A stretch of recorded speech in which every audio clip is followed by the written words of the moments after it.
Don't leave me hanging. It's go time.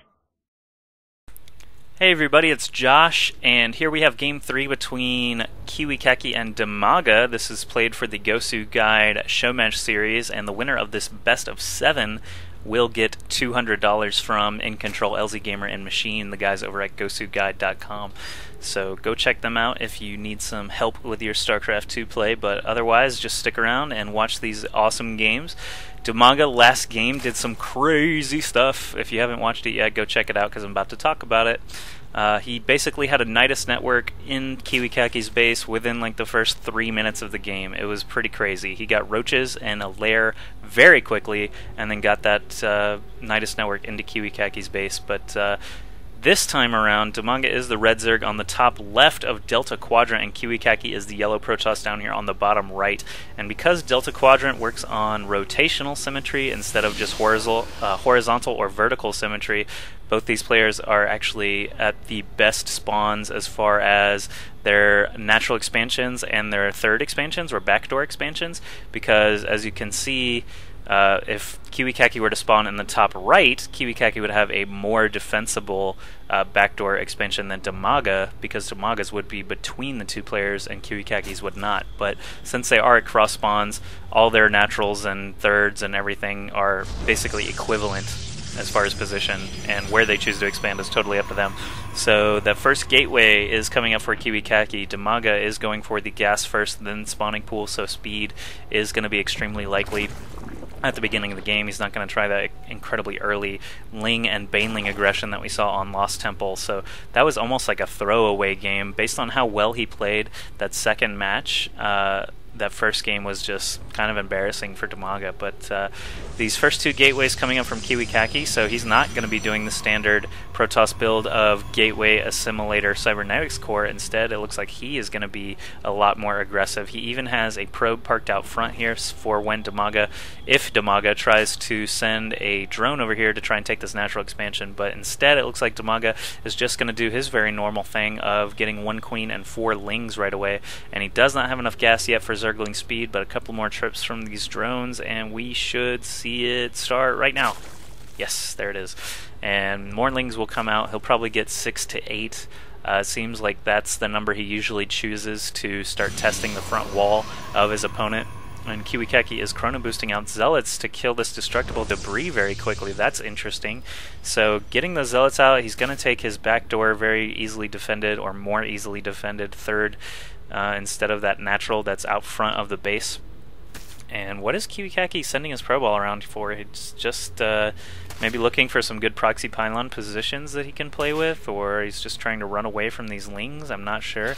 Dimaga does have a good number of lings on the field now. He's got 4 already made and 4 on the way, so it looks like 8 is going to be his golden number again. Zergling speed over halfway done now. Evolution Chamber coming up first instead of a Roach Warren or Baneling Nest or Lair, so probably going to be seeing these power lings that Dimaga likes to make, aka Dimaga lings, where he just gets speed and +1 melee attack very quickly and then tries to overrun you. But this is actually a better choice for Dimaga than it was in the first game, because KiWiKaKi is not able to do any sort of frontal wall-off weird stuff this time around. He did not build a forge or any cannons. Instead, he has been cranking out zealots, and speedlings are a lot more mobile. They're easier to control than zealots, and if they can squeak by this single zealot blocking the path, he can actually get a lot of damage done. And he is keeping a close eye on this wall with that overlord, and a photon cannon is coming down. Where's that forge? You totally snuck that past me, didn't you, KiWiKaKi?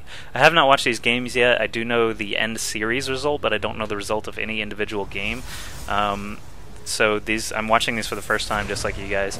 But this cannon does finish. It's able to ward away this overlord, and actually KiWiKaKi might be in a super good position here with these +1 zealot upgrades. He's going to be able to mow through these lings even if they have +1. So, oh, actually, look, Dimaga didn't go for the +1 melee attacks. He went for armor first.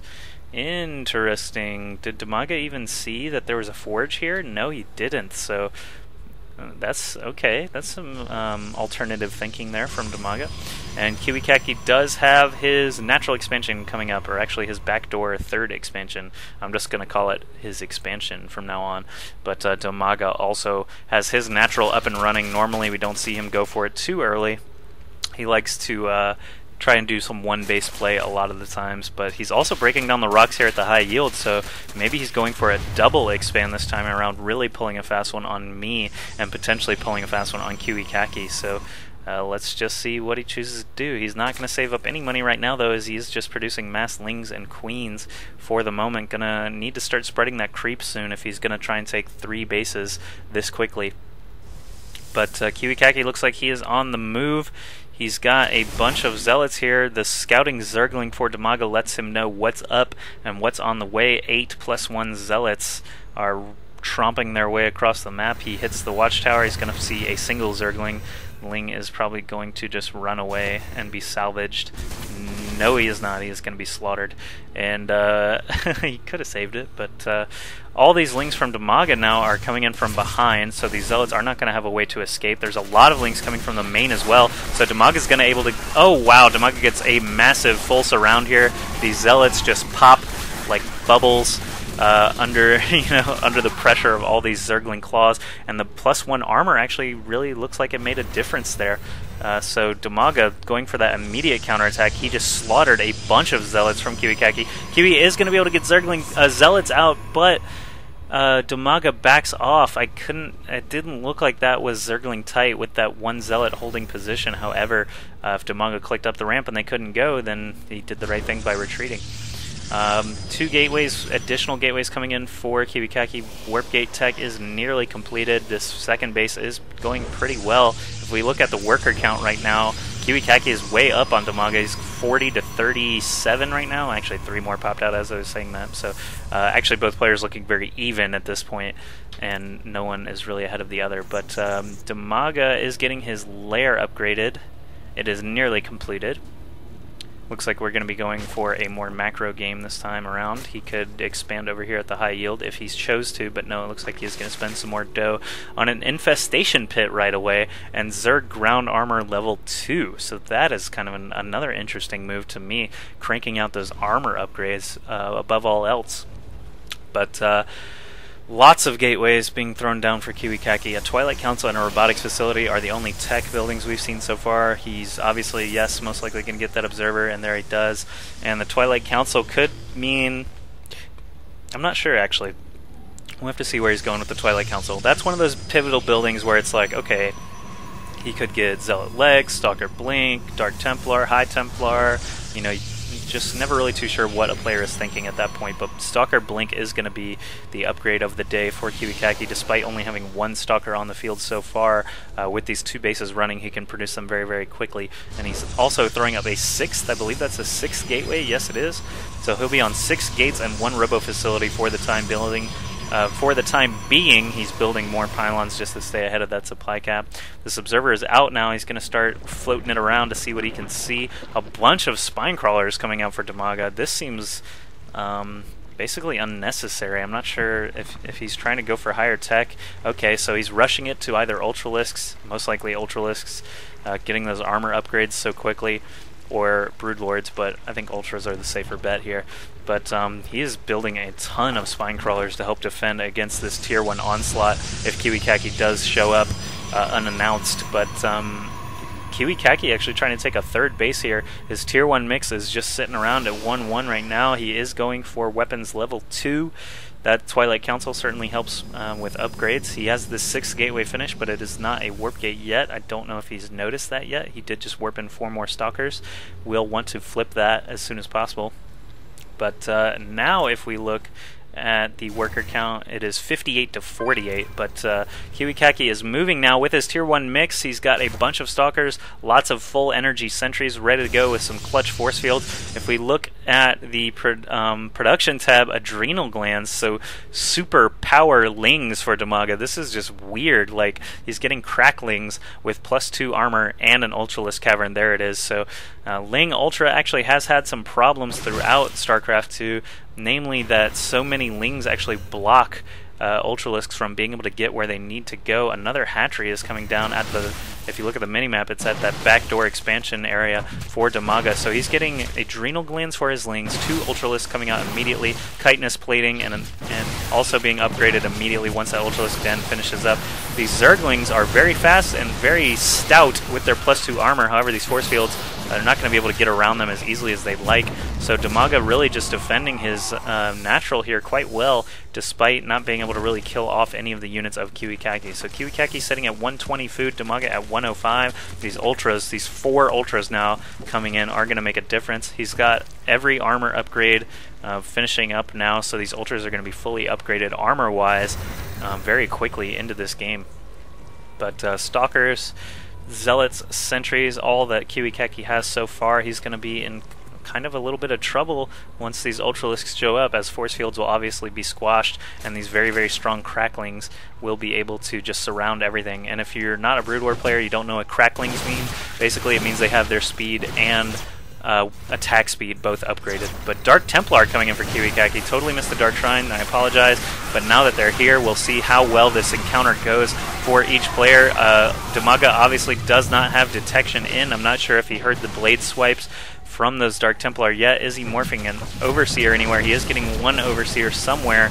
There it is, right here off to the left of the screen. So the Overseer is now in vision of these Dark Templar. Are the Ultras going to be able to mow through them? Yes, these sweeping attacks are able to kill them off quite quickly. There's still 2 very stout Ultralisks on the field. 2 more pop out here to help defend. Speedlings are a great mineral dump at this point. Basically, Ultralisks take up all the gas, and you can just use every single other larva on these Cracklings. Wow, they killed those sentries really fast for just Zerglings. But 3 Dark Templar actually getting in there for that hatchery snipe. That was pretty good from KiWiKaKi. I actually didn't notice that either, and I apologize for missing that Dark Shrine. I don't know where the hell he built that thing, or when. Right there in the middle of his base. I'm sorry, the Ultralisks just caught my attention for way too long. But lots more gateways coming in. Like, KiWiKaKi is going to be operating on so many gateways, 11 gateways. Oh, Dimaga's back here. He's finally showed up at the front of KiWiKaKi. Did he bring that Overseer? Yes, he did. He needs to keep it defended from these Stalkers, though, or the Dark Templar. Oh, no! There's still a Dark Templar on the field, so Dimaga probably not going to be as successful here with this push as he would like to be because of Dark Templar, solely because of Dark Templar. There are 3 here waiting to defend this Nexus as well. And something cool you can do with Dark Templar, you can actually use them as a wall-off against those Ultralisks so they can't actually reach the Nexus. But the hatchery is being redropped for Dimaga. He did never take that high yield yet, but right when I look over there, that's when the drone is going over there to build it. And there's already a Dark Templar ready to go to start slicing that up. Is he going to kill it? Is he going to kill it? Oh no! Dimaga does cancel it. Holy crap. Lucky for Dimaga. There is a changeling sitting around here. I'm not sure what that's doing there with the main army instead of hanging out with KiWiKaKi, but oh well. Lots of Zealots finished now. They're sitting at 2-1 upgrades. It looks like the second armor upgrade is being done right now. There's 2 robotics facilities, so Immortals are starting to be pumped out to help against those Ultralisks. KiWiKaKi doing the right thing, getting those Immortals. He needs another, he needs more production facilities, and he needs more pylons basically right now. So he's got a ton of money to spend. He's been mining off of 3 bases uninterrupted. He is almost mined out at his main. He's dropping a 4th base even.